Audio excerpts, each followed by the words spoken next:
যারা যারা এই গোপাল ঠাকুরের ফটো দেওয়া আবিরের প্যাকেটটা ইউজ করেছো তাদেরকে আমি দেখেছি রাস্তাঘাটে ফেলে দিতে এবং ডাস্টবিনে রেখে দিতে।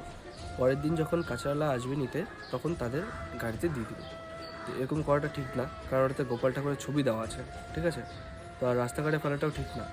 অনেক সময় অনেকে মানুষ পাড়া দিয়ে চলে যাচ্ছে, পা দিয়ে চলে যাচ্ছে, গাড়ি চলে যাচ্ছে, তো এটা করাটা ঠিক না। তোমরা প্লিজ বাড়ির আশেপাশে এবং যেখানে সেখানে দেখো বা তোমরা যেগুলো নিজে ফেলেছো সেগুলো প্লিজ তোমরা জলে দিয়ে এসো। ভিডিওটা ভালো করে শেয়ার করো যাতে যারা কোম্পানি এই ফটোটা প্রিন্ট করাচ্ছে তারা যাতে এই ফটোটা বন্ধ করে।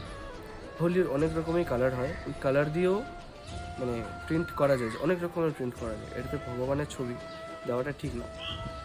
ওটাই বলছি, তোমরা একটু ভালো করে শেয়ার করো।